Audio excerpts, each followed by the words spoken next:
এবং তোমাদের দায়িত্ব সম্পর্কে কি আমাদের মাঠে জিজ্ঞাসা করা হবে?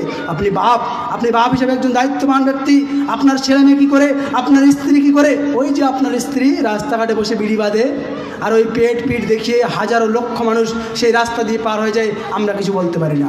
কেমন মানুষ আমরা কেমন স্বামী? যে স্বামীর মতো কথা চলবে, স্ত্রী চলবে, সন্ততি তার কথা শুনবে।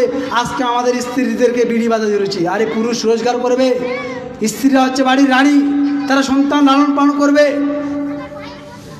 সময় শেষের দিকে তারা সন্তান লালন পালন করবে, তাদের এটা দায়িত্ব রয়েছে। কিন্তু আমরা আজকে যোগ্য মানুষ হতে পারিনি, আমরা ইসলামকে ভুলে গেছি, আমরা কাপুরুষ মানুষে পরিণত হচ্ছি। অতএব আমাদেরকে উচিত যে এক নম্বরে পরিবারটাকে ইসলামিক পরিবার গড়ে তুলতে হবে। পরিবারে কোনো গান বাজনা স্থান দেওয়া যাবে না। ওই যুবকদের পাবজি যারা খেলছে, এরা আজ থেকে 10-15 বছর পরে এই সমাজ চালাবে। ওরা কী তৈরি হবে? ওরা লুচ্চা তৈরি হবে, ওরা লাফাঙ্গা তৈরি হবে। এই আড্ডির মাঠে আমি মাঝে মধ্যে যাতায়াত করি, অনেক যুবক দেখি, মাত্র ছোটো ছোটো যুবকরা কচিকাচা 7, 8, 9, 10 পড়ছে, দিন রাত ফ্রি ফায়ার আর পাবজি নিয়ে। রাসূলুল্লাহ সাল্লাল্লাহু আলাইহি ওয়াসাল্লাম বলছেন, আবু দাউদের 4031 নম্বর হাদিস, মান তাশাব্বাহা বিকাওমিন ফাহুয়া মিনহুম। যে ব্যক্তি কোনো বিজাতীয় সংস্কৃতি অনুসরণ করলো, সে ব্যক্তি তাদেরই দলভুক্ত। আমরা যাদেরকে অনুসরণ করবো তাদের, আমরা মেসি রোনাল্ডোকে অনুসরণ করছি, কোনো সিরিয়ালকে অনুসরণ করছি, কোনো গায়ককে অনুসরণ করছি, কে আমাদের মাঠে হাসন নাসর তার সঙ্গেই হবে।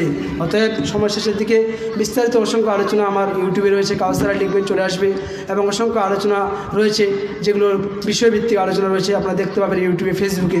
এই বলে সংক্ষিপ্ত পরিসরে আমার আলোচনা এখানে শেষ করছি। তো আখির দাওয়ানা আলহামদুলিল্লাহি রাব্বিল আলামিন। আসসালামু আলাইকুম ওয়া রাহমাতুল্লাহি ওয়া বারাকাতুহু।